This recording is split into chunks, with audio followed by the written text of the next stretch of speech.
Hello! What you are about to watch is a tutorial on the you attitude when writing letters, documents, proposals, etc. This tutorial will help you to communicate effectively while pleasing your audience and getting what you need, because it is all about you. You will be given examples on what to do and not to do. It's important to reach your audience and reader. So let's just get started. Rule number 1. It's important to write in second person, not first or third. You should use you and your, not I, we, us, and our.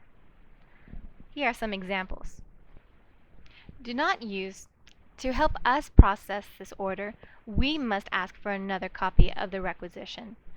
This is because in this passage, you only notice that by doing so, you are actually doing it for the company.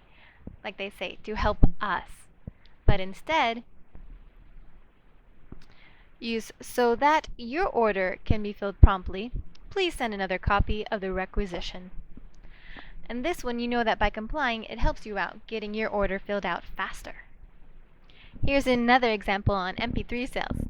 Do not use we offer MP3 players with 50, 75, and 100 gigabytes of storage capacity, because in this one, you only see what the company has to offer.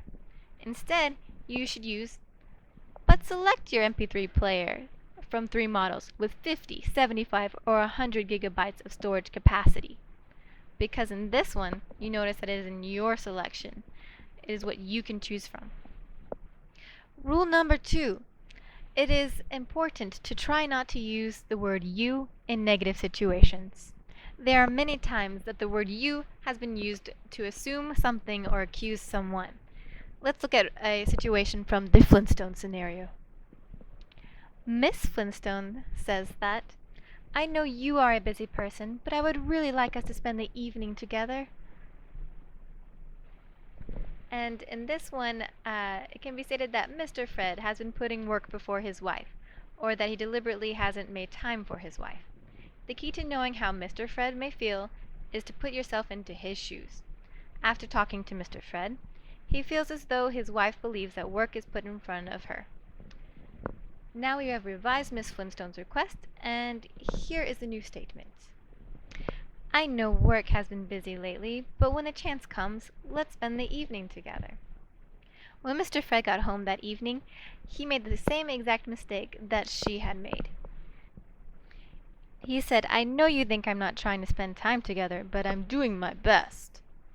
Once again, it is important not to use the word you, because now he's placing blame on Mrs. Flintstone, and that can't be good. So instead, we have come up with this sentence, which would be much better for Mr. Flintstone. It may seem like I'm not trying to spend time together, but I'm doing my best. Rule number 3. Try writing in ways that hurt the least. The number 1 way to have communication breakdown is for a party to become offended or insulted. To avoid this, it is important to build communication habits that are received well by the audience. This is especially true in matters of placing blame or collecting a debt, such as a missed bill payment. Here is an example of using the you attitude to communicate in a passive and effective manner. This is a call to inform you that you did not pay your electricity bill on time. If you do not pay the bill soon, your power will be shut off. If I were the reader, I would actually be sad, because I would feel like I was being put blame on and I was being punished. I would look like this little dude here in the side corner. This is how it should really look like. This is a call to inform you of an outstanding debt. To avoid power interruption, payment is requested. See, this example is better choice because instead of blaming, I feel like I am being informed as the reader, and I see the importance of my payment. Another good way to avoid using you in a negative situation is to write in a passive voice. The difference between an active and a passive voice is that an active verb refers to action being done by the subject. A passive verb refers to action that is being done to the subject. Using passive voice when communicating will allow you to keep the focus on the action and take the emphasis off of the subject. Here is an example of active voice. Mike is running the event. I will have the report done by tomorrow. Now let's look at the passive voice. The event will be run by Mike. The report will be done by tomorrow. Using passive voice will allow the attention to be focused on the desired information in the interaction. In the first example, the focus is on Mike and I, In the second example, the focus is on the event and the report, not a person. And the final example is, what do I get from this as the reader?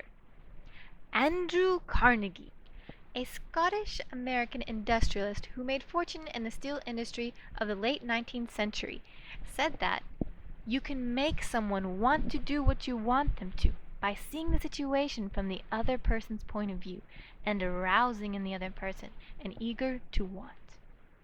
Another good way to avoid using you in a negative situation is to write in a passive voice.